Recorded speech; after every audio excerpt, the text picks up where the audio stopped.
All right, everybody, welcome back to another episode here. It's still music time. We're still talking music. There's so much new music coming out. It's crazy. I'm loving it for one.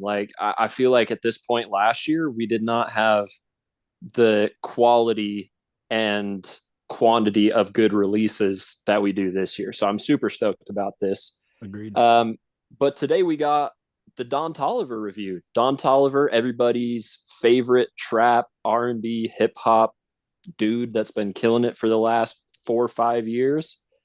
And we needed some expertise on this episode because, I mean, we don't know what we're talking about when it comes to this kind of stuff. Not even a little bit. If you've heard J Mac's reviews, J Mac just got into this genre of music like less than a year ago. Right. I like the genre, but I don't know anything about it. So we had to bring in our ringer, the one and only Asher Swiss. Asher, welcome back, buddy. What up, brothers? Well, without further ado, let's jump in and review this thing.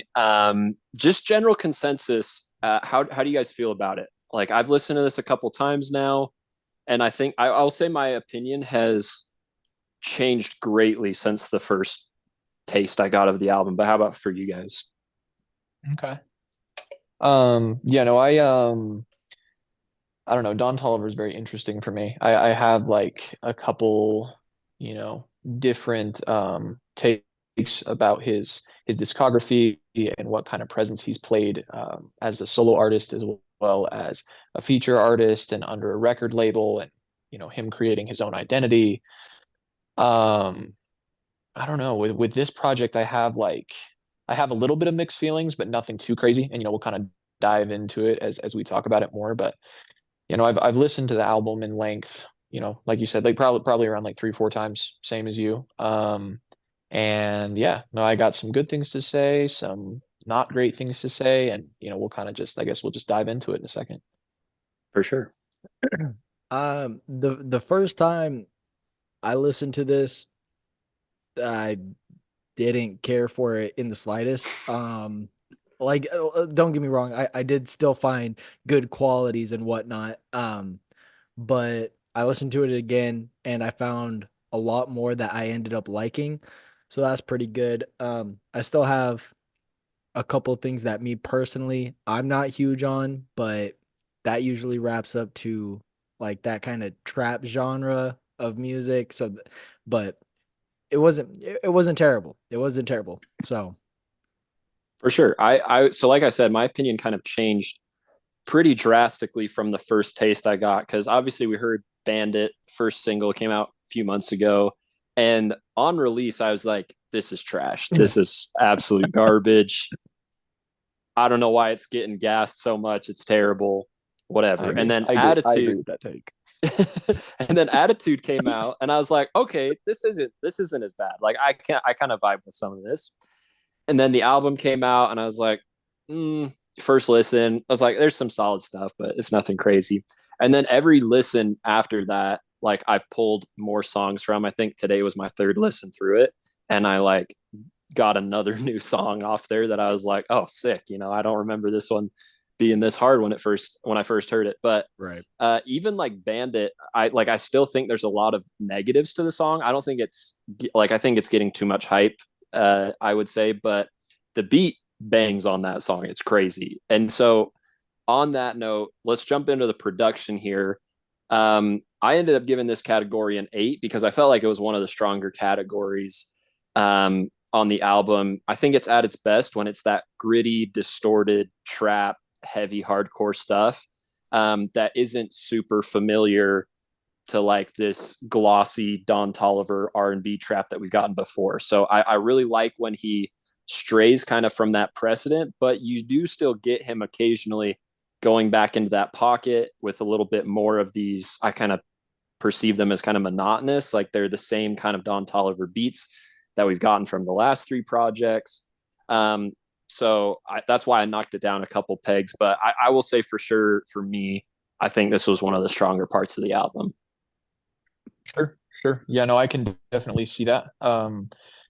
I think for me, I don't know. I'm kind of like in a similar boat with you, honestly. But I kind of like I don't know. I have an interesting kind of like thing that I pulled from it. So I'd probably give production like a 7 or 8 as well. It wasn't perfect. But the thing that I can't really express enough about not just this project, but kind of like this new wave of like hip hop and trap in general. I don't really feel like he started it, but I definitely feel like he popularized it. So when Playboy Cardi came out with Whole Lotta Red in 2020, with this kind of punk rock aesthetic around it, very, very, particular about highlighting the fact that he was like, he's a rock star. Like he used that in multiple interviews, multiple songs, live performances. Like rock star is what he wanted to be called, and that was the aesthetic that he wanted to give. And I feel like with that, he brought this, a lot of people call it like rage beats, or, I feel like that's the big one that I hear. But this kind of this joining of genres between like this hard, punk rock or whatever else, mixing with these like, trap and hip hop sounds and drum lines and whatever else. I'm really satisfied and honestly very impressed of where, which directions artists have kind of chosen to go. Especially on songs on this project, like, obvious, my pick, spoiler alert for best track on the album, but Tore Up, right after that, Kodak sliding on Brother Stone, you hear these like heavy, very gritty, like, punk rock guitar solos in the background and these riffs, and they're just, I think they're very well placed with these drum loops and this kind of aesthetic that he's trying to give off. And I don't know, I for one, I'm on like kind of very far ends of the spectrum when it comes to my preferences in genre. Like I really like 50s and 60s jazz, but then I also like, modern trap music. And I think when you have an opportunity to bring those together and create something new and not just, new and experimental, but like, oh, this isn't very fine tuned, but like thought out and well done, that's always going to be a plus for me. So the idea of, joining these two genres, it always impresses me. I really like what he's done here. Yeah, I'll agree with that a lot. And as you were mentioning that, the first time I heard like a rapper or hip hop artist, I guess it's hard to call them a rapper, but call themselves a rock star, was Post Malone when he did the Rockstar song, like his song Rockstar in 2017 or whenever that was. But like I felt like everybody kind of took that with a grain of salt, because it was like he kind of fit that aesthetic already. Like he wasn't really this true rapper, and kind of everybody kind of saw that. But I think it was the next guy I heard do it relatively soon after that, maybe it was quite a bit later, but was Lil Uzi Vert, kind of said the same thing. And I felt like, again, people kind of were like, okay, it's kind of like Lil Uzi, like, gave him a little bit more credit. But then I'll agree with you. I think Playboy Cardi was kind of that modernization. And after that, it seems like it's really taken off. So I'll agree with you as well on the guitars and drums. I think incorporating that for a little bit of that genre bending flair was a super good touch. Yeah, I think for me, that's what really started making me enjoy the album was production. I ended up giving production a 9. I agree. I think it's the strongest point on the album. I think like Asher was saying, that merging with punk rock and hearing those guitars come in off of, what is it called, Tore Up.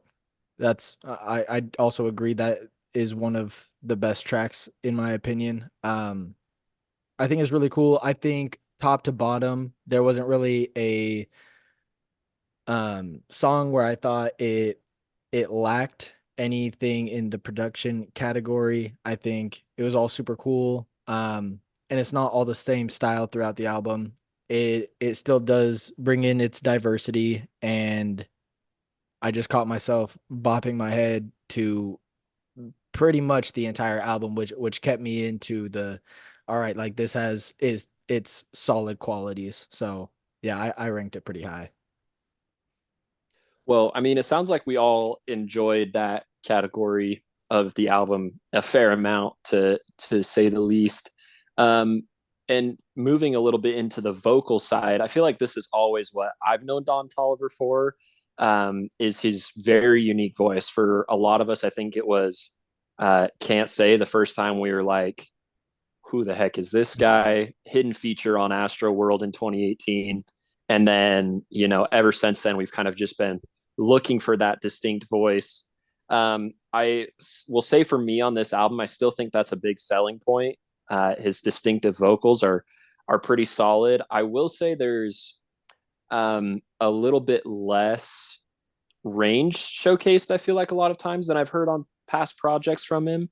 But I would say I kind of chalk that up to a lot of the stylistic choices on the album. It's just a little bit more of a darker, gritty album than like a Lovesick, which we were getting a lot more melodies and falsetto and that kind of stuff. But you still get a lot of his trademark vocals. My biggest gripe with it was that occasionally I think the auto-tune's a little overcooked. And I brought up 4x4 as a mention of that because as a track, I really enjoyed the track. I think it's got a good hook. The beat's great. I enjoy the second half quite a bit. And then the verses, you get like this Kermit the Frog, Yoda auto tune that just is way overcooked. So a couple of moments like that knocked it down a little bit for me. I ended up giving the vocals an 8 though as well. Yeah, no, I can I can pick up right where you left off. I feel like, so I'm trying to think of like a good example. I keep thinking of these kind of like newer wave artists. Like I think of a Yeet or a Playboy Cardi when they're like trying to do the thing where they morph their voice to sound different, like whether they throw effects on it or they don't, they like change tone, they change like the whatever. But yeah, no, that I was not a fan of that either. I was kind of like, Don, you didn't have to do that. You could have just made it normal. That was weird for everyone. But yeah, no, I don't know. I think vocals as a whole, that's definitely, Don Toliver was one of the first artists that kind of got me to realize that that is what I looked for more often than not as an artist, is like, I'm very much an audio guy. And, I don't know J Max super well, but like he strikes me as the type of person where it's like, lyrics matter a ton. And I think there's something to be said about what someone does talk about in a song. And I think that's fantastic. But for me, what comes first is what I'm hearing, whether that be production, whether that be how someone's voice sounds, the way it's mixed, mastered, whatever. And yeah, no, I still remember like when I really first got into Don Toliver, it was COVID, when he was starting to take off. He had his single, why am I drawing a blank right now? Not Can't Say, the one that came right after that. I'm sorry, this is embarrassing. Hang on, let me look this up. The song, like the one that's like his huge hit. This is going to absolutely drive me crazy right now. I was on a mission no when idea. that came out, so no idea. Yeah, no idea. No idea is when he kind of, blew up, and it was like the start of the whole TikTok artist thing where everyone would like popularize it by using it as the TikTok audio, and that's neither here nor there. But he just, yeah, he had a very interesting style to him, and I kind of dialed in and checked out, his older stuff in his discography, like a Donnie Womack and whatever, and I just remember getting so excited for Heaven or Hell to come out. And it was really cool to see, to kind of like watch his growth as an artist and his popularity and whatever else. But yeah, no, vocals on this project are definitely a little bit different than what we have gotten in the past, even though there are redundant moments, I feel like, here and there. There is definitely a track or two on this thing where I hear it and I feel like it could be a throwaway from, Life of a Dawn or Lovesick. And that's kind of one of the things that I guess I don't have a very great thing to say that I was talking about is, unfortunately, with his voice being so distinctive, I feel like Don Toliver can kind of come across as a one-trick pony if he's not careful with how he produces his albums. But overall vocals, unfortunately, Travis Scott wasn't really impressed with what he did. They had some great background female vocals on the Kryptonite that I really liked to start it off. But yeah, no, even in those moments though, where I was kind of like disappointed, like on Travis Scott's songs, like on the Ice Age and the other one, Don kind of picked up for him, which I didn't really expect, at least in my opinion. Like when Travis kind of fell short, like Don did a lot more of what I was wanting. And so like, I don't know, overall vocals, I'd probably give it a 7 just because of the redundancy. And, if you filter in the features vocals, but, still not bad. I agree. I like so first I ended up giving vocals an 8. I do still think that this is another one of the stronger points of the album. I think that I really enjoy when you can tell an artist strictly off their voice. Like if you're not looking at your phone or like what song's playing, somebody has aux and they just throw it on. I love being able to know like, okay, this is Don Toliver. Like absolutely, like it's very distinct, it's very him, and it's still true to himself. I do think that I think he definitely overused auto-tune in certain instances and it felt sloppy, I'll say. Um but for a majority of it, like I like that he stayed true to what he's used to doing. Yeah, like and then I do you nailed it right on the head. I am usually like a lyric guy. I'm slowly turning into listening more into that audio and like production and whatnot. But yeah, that's it. Yeah, I mean, I think that's a good segue, kind of something you guys mentioned is talking about the lyrics, because I feel like this is kind of the polar opposite of like what we just came from in terms of what people go to Don Toliver's music for. Like we'll get some lyrical content from him occasionally, but it's not really the selling point. It's not like a Nas or a Kendrick Lamar where we're coming for bars. Where like that's the draw of the album. For me, I didn't grade this very harshly because again, I don't like it's not really what I come to a Don Toliver album for. But there were a couple of moments where he's talking about like I think it's Caliuchis, that's his partner that And they're like Baby having a Mama. baby. Yeah, they're having a baby.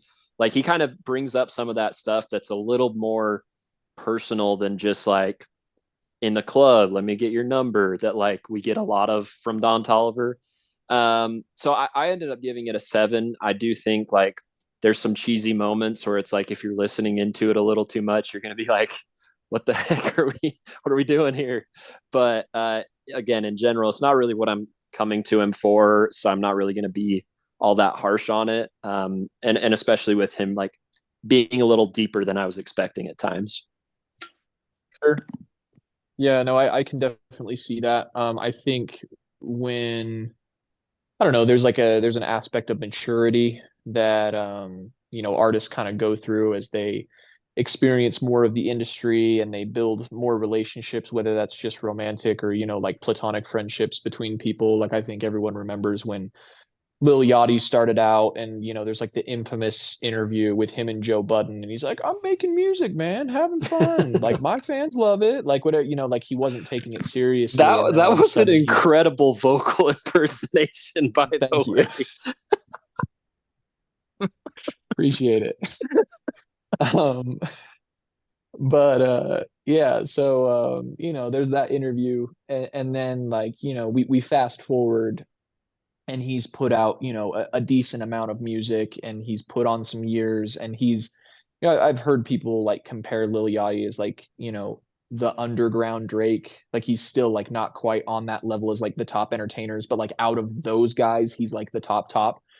And I can kind of see it, but like you listen to his interviews now, and he talks about his relationships in the industry and what he's trying to do with his albums, and like what inspirational directions he's trying to go in terms of like his future projects, and it's a lot more thought out. And now that we're on project number, I guess 4 technically, I think Donnie Womack is just a mixtape, so it's not like an actual studio album. I believe his first studio album was Heaven or Hell back in 2020.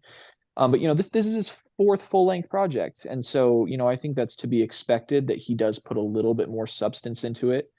I always feel like he's got something.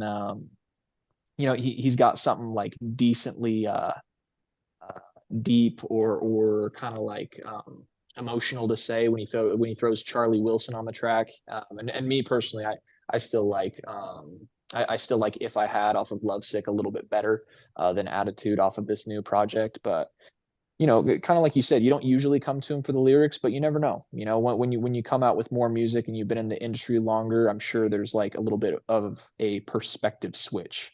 And so yeah, I don't know. Me personally, I think lyrics five or six is what I would give it for this project. Yeah, this is where I still need to grow as somebody who listens to music. And I try really hard not to judge too harshly on people who aren't known for these crazy lyrics and whatnot. And I've gotten a lot better. I swear I have. But he's not But Jermaine. he's not Jermaine. But like I do agree, like especially on the maturity aspect, like that was when Black came out with Since I Have a Lover. That's one of the biggest things that I gave him was the maturity and the growth within his music. And so in that aspect, I do respect those who do add maturity and levels to their music and do have substance to talk about. But like Ryder was saying, there are definitely some cheesy moments. And this comes down to more personal preference, but when it comes to lyrics, like we've said, that's not who I'm looking for. So it was a little less enjoyable for me. I still gave him a 6, but that's kind of where I'm at with that. Sure. Yeah, I think fair points all around. I forgot to mention this, but in bringing up his lyrics not being a selling point, I wanted to just briefly bring up and ask you guys if I'm assuming Asher has. I don't know how much J-Mac is on the gram. Like, have you guys seen his viral performance where like everybody's trying to decode what he's talking about? Mm-mm. All right, J-Mac, I'll have to send it to you. Are we talking about when he looks like Dr. Nefario? Yeah, that's the one. Yeah. There was a guy that showed up to his meet and greet with a picture of Dr. Nefario and got him to sign it. He was like it was the most regretted signing of his whole career. He like rolled his eyes and then rode off on his chopper, dude. It was so funny. Yeah. Anyways, like he's saying stuff that people are like, did he just say peanut butter house? What are we talking about?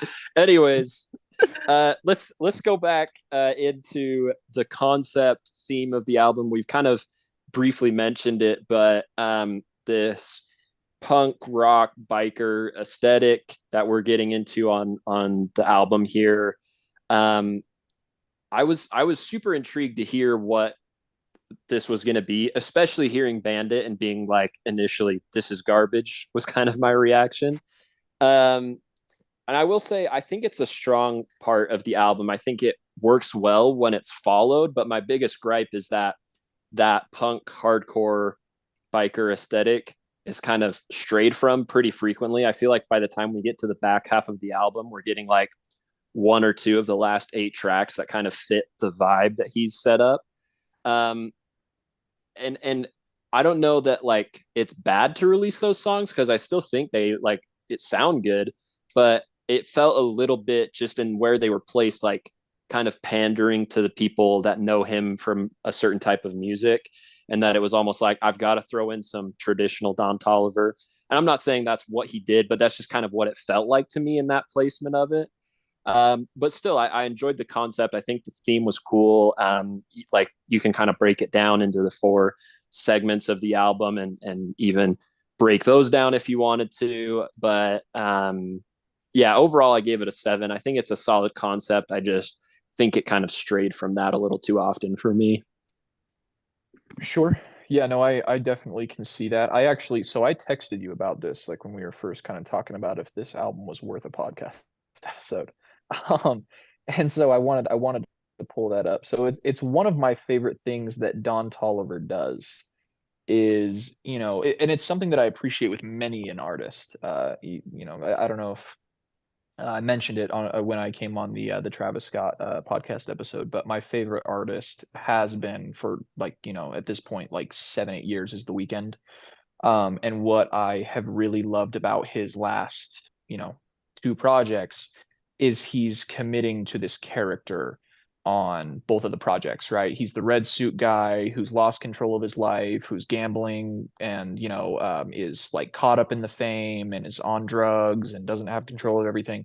And then he's like this existential like shell of his former self, and he's like transitioning onto like the afterlife. And is he really, has he lived the way that he's supposed to live? And like, what does it really mean and whatever.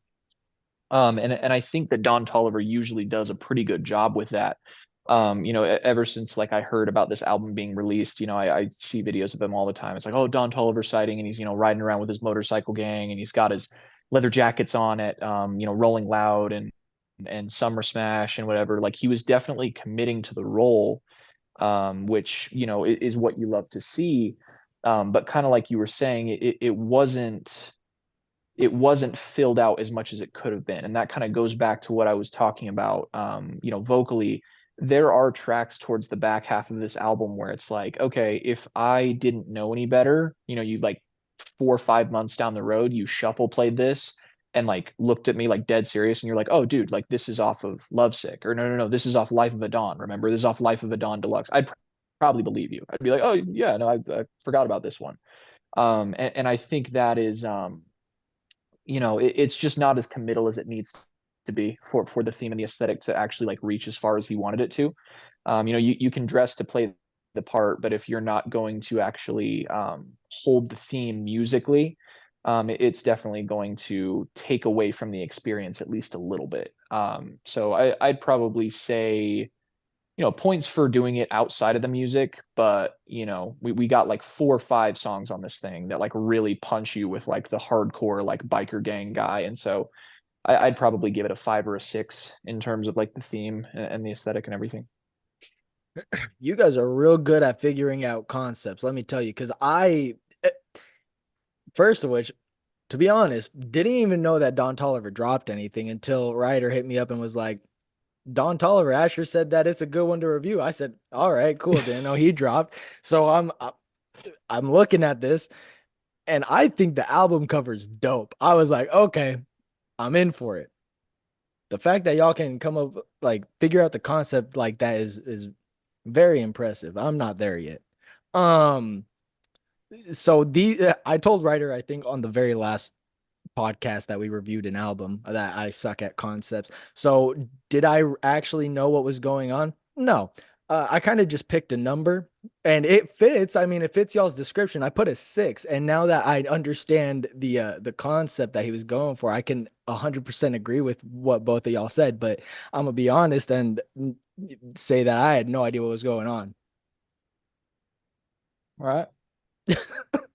Well, fair enough. I mean, it's a concept album, not for everybody, I guess. Yeah. Plus, I don't even know if I would really classify this as like a strict concept album, but it's got a theme for sure, I think. I was gonna definitely try to fake it and like just act like I was knew what was going on, but I was just gonna repeat with what y'all were saying. So yeah. Well, let's jump into the features here on the album. We've mentioned a couple of a lot of interesting characters on here: Kodak Black, Future, Travis Scott, Tizo Touchdown, among a few others. I felt like some of the features were good. Some of them were kind of forgettable. Like, Travis Scott was not himself or like as good as we know he can be. I will say the feature I was probably most disappointed in, not because it was garbage, but just because we didn't really get anything, was the Tizo Touchdown feature. I thought it was a little bit outrageous to use such a cool and unique voice just essentially as background vocals. Not that he was bad on background vocals, but I was like, at least give him a hook or like a verse or something. Let me hear a little bit more. But I will say I think it could have benefited from some stronger features, and kind of what I was envisioning with that a little bit is he does paint this picture of like this gritty rock punk aesthetic, and yet all of the features are like fairly safe trap features on the album, I would say. Kodak's a little bit, has his uniqueness, but I still feel like kind of fits that mold. But I feel like there was an opportunity to incorporate some kind of, legends or artists in that rock punk genre that would have fit the sphere really well. And I'm not saying like a Lil Wayne or an MGK, but like somebody that was a little bit more true to the genre, I think would have been someone interesting to incorporate. But it was still good. There's some cool moments. Like I do think Kodak adds a very unique element to the album. Future, I also enjoyed quite a bit. So I would give Features probably a 6 on this portion. Okay. So I think what might have been, and this is just a guess, like I'm not in Don Toliver's head, obviously, but I feel like for a first crack at this hybrid genre project, um, going all out and picking somebody who's like truly from the genre, like that can end badly if you don't do it right. You know what I mean? So Ken Carson has been opening for the Red Hot Chili Peppers. And let's just keep it short by saying that the Red Hot Chili Peppers fans are not happy about that at all. Like you watch all the videos of him like trying to get everybody hyped, and it's like all these like old dudes, and they're just like, why is this guy here? And I almost feel like he played it more safe for this first round, at least, by grabbing these artists that he knew he could count on consistently. And that may or may not have been the best move, and he probably could have incorporated some people that were a little bit more interesting, because looking back on Don's track record, he does seem to use a lot of the same features. We've seen a couple Charlie Wilson songs, we've seen a couple Tizo Touchdown songs, we've seen a bunch of Travis Scott songs, we've seen a Future song or two, you know what I mean? And so it kind of goes back to a little bit what I was talking about, him being a one-trick pony. But I feel like it was just kind of like either he takes the jump and the risk, which could have been good, or he kind of plays it safe and like, throws out like kind of like an idea of like this rock album, and he has like the beats and the production for it, but he's like, okay, but like I do need to have some kind of element that I'm familiar with and I'm proficient in. And that's why I will go and pick these features that I know sound good and complement me well. The Kodak feature was fantastic. The Future feature was pretty good. Travis Scott, not super great. And that's kind of something that's unfortunate, is I feel like Travis Scott does get a little bit lazy doing a lot of these features. It's kind of like the same thing where he hops on with like a low, like, ooh, and then just kind of goes for it. And it's like, all right, man, we've seen this before, but, big ups, I guess. Um, and then no, Tizo, unfortunately, it's kind of like I said with the Charlie Wilson track. The luckily I'm having off of Lovesick featuring Tizo. That is like a top 3 song on that project for me. I love that Tizo feature. I think he did a fantastic job.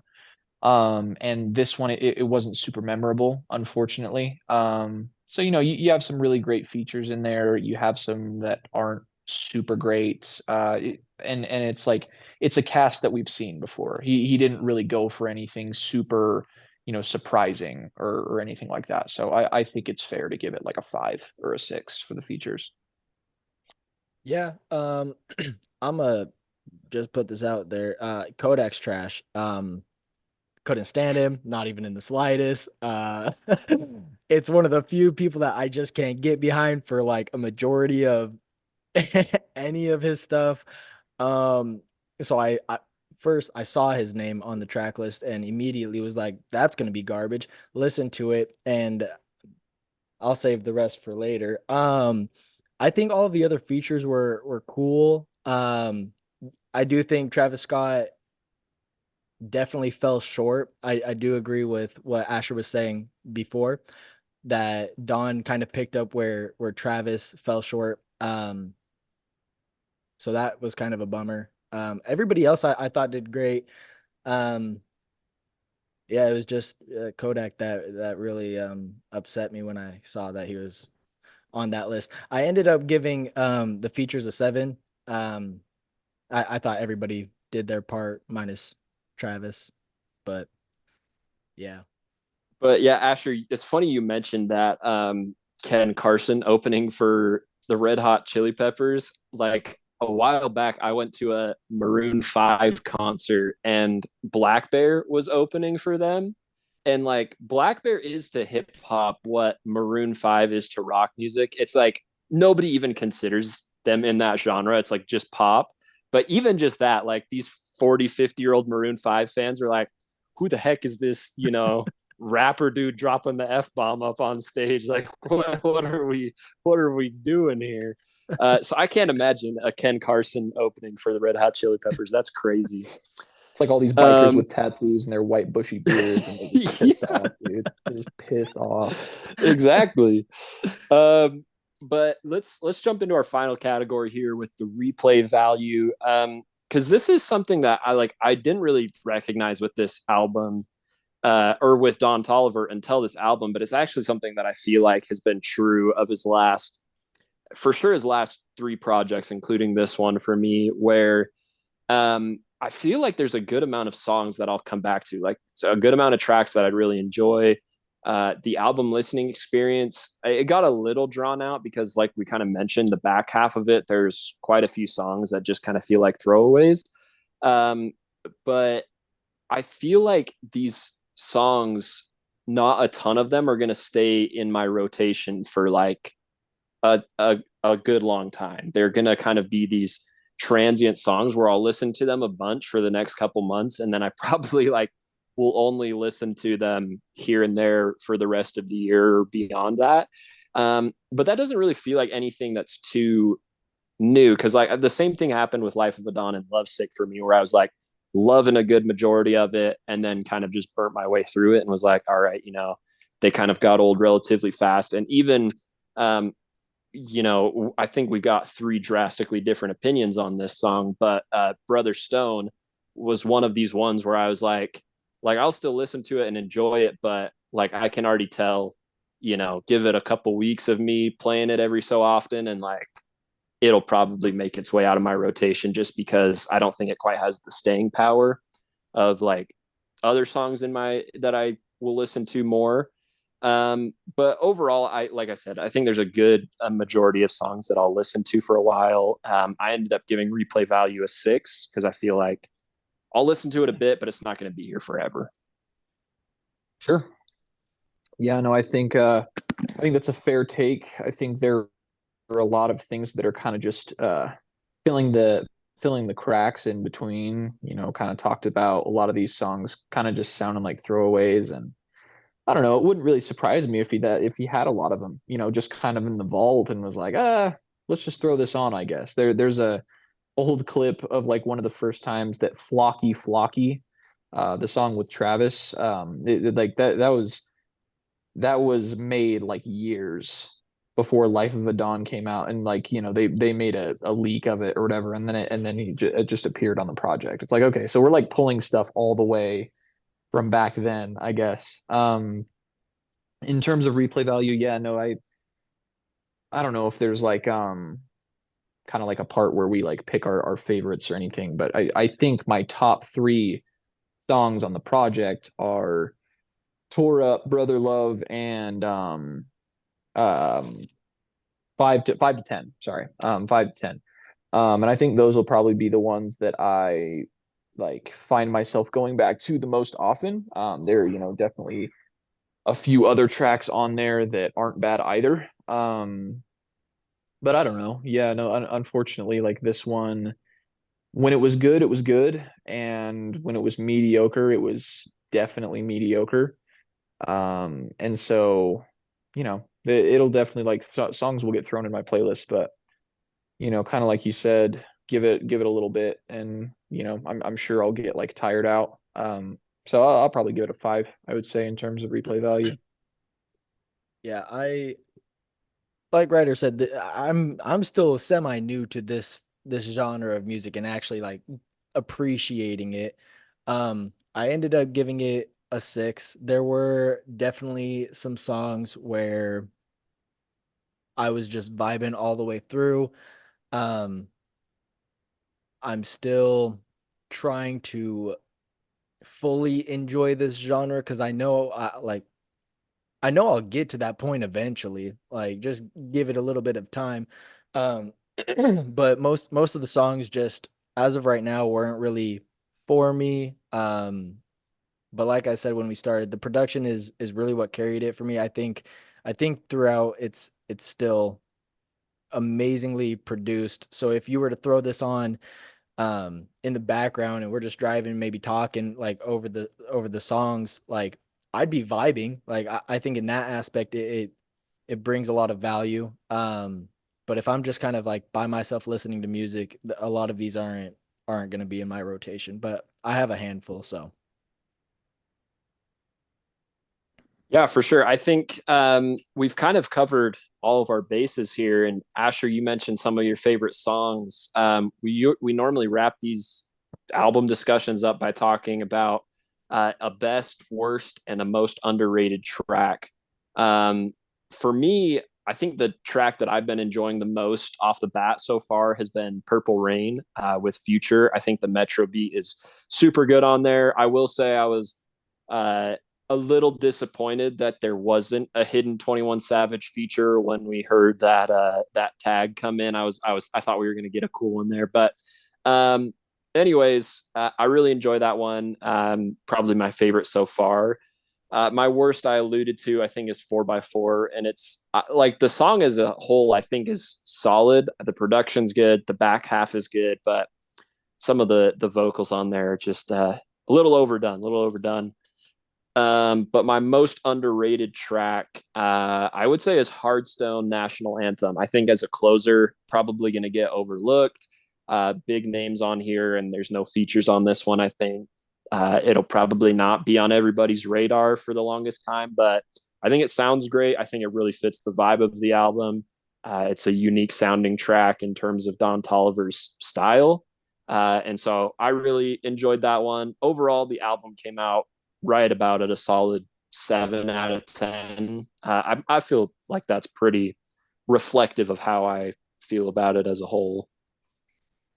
Yeah, no, that's not a bad rating. I think I'm like right around that area too. It wasn't ridiculously groundbreaking, but it wasn't a bad project by any means.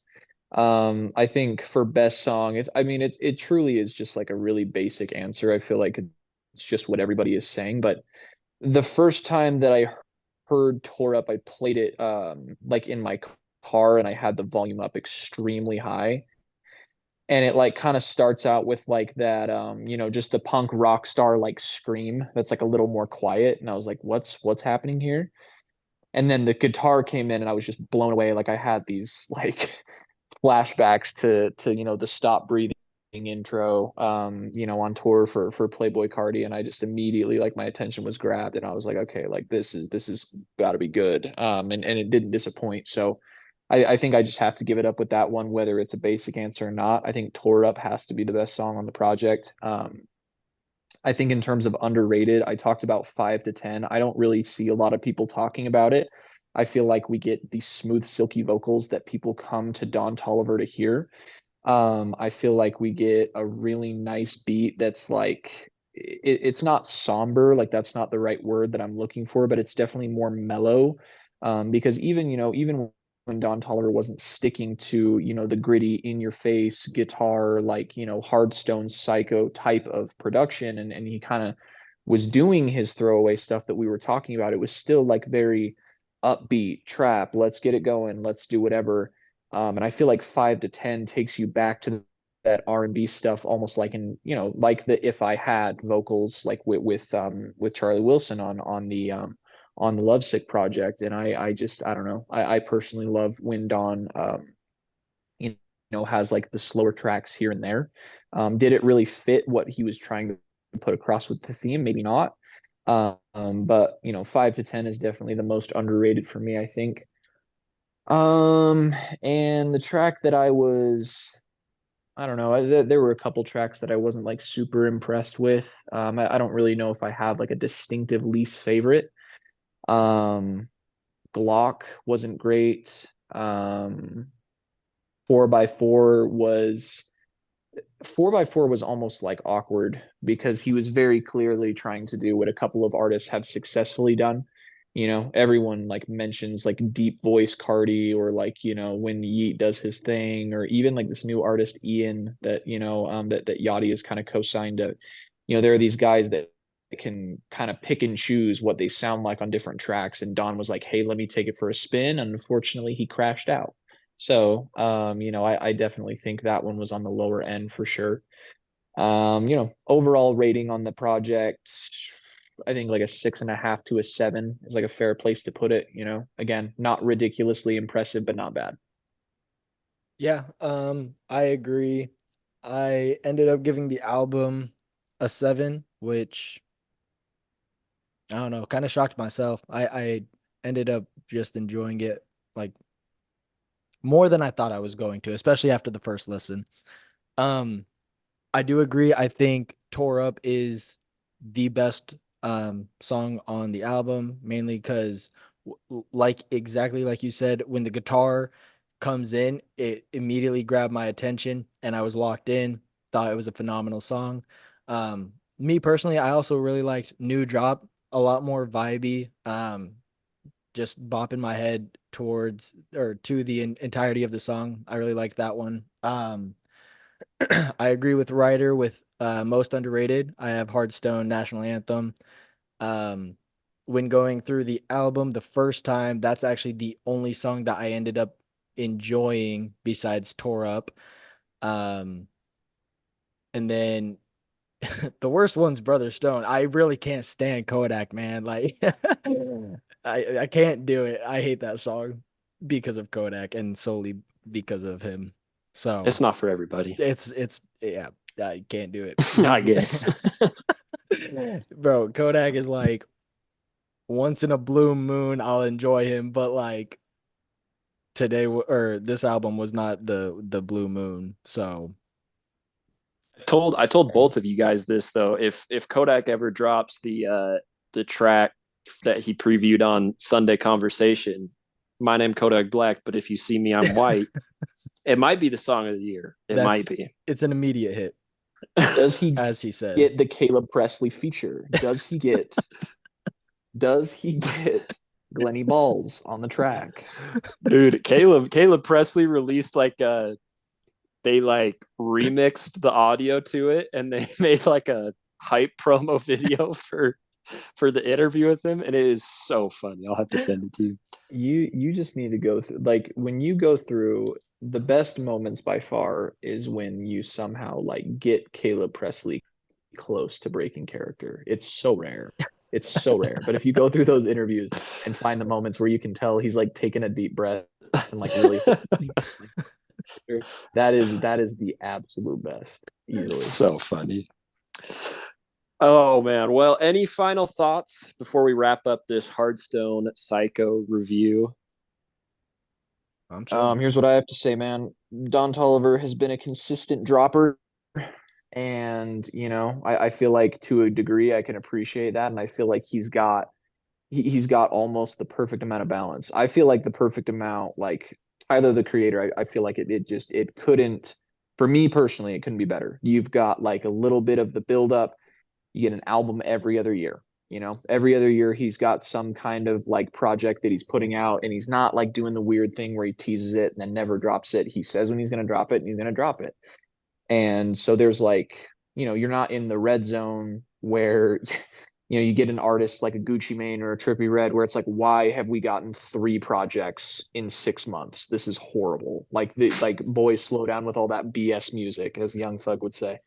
And it's also not like, some of the other artists that I like a lot that take 6 or 7 years to drop. And even when they say they're going to drop, they're not going to. So I got to give my kudos to Don for dropping, just about a project every year. Will he continue to do that? Will he get burnt out? Will he kind of run out of ideas for inspiration? I guess that's just kind of left to be seen. But yeah, no, I guess last thing I want to say is just like I got to give him props for consistently like putting out the music, for the people, and not in an obnoxious way either. Yeah, Shout out for to sure. Don.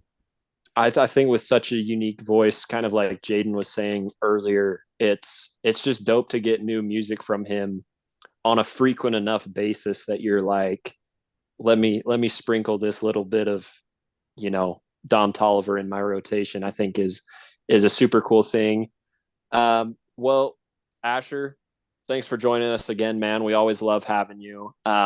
As anybody that's listening can tell, we obviously need the help when we're talking about this kind of stuff. We have no idea what we're doing here, but appreciate you joining us. Sure. Yeah, no worries, brother. It's always a good time. It's always a good time to hop on.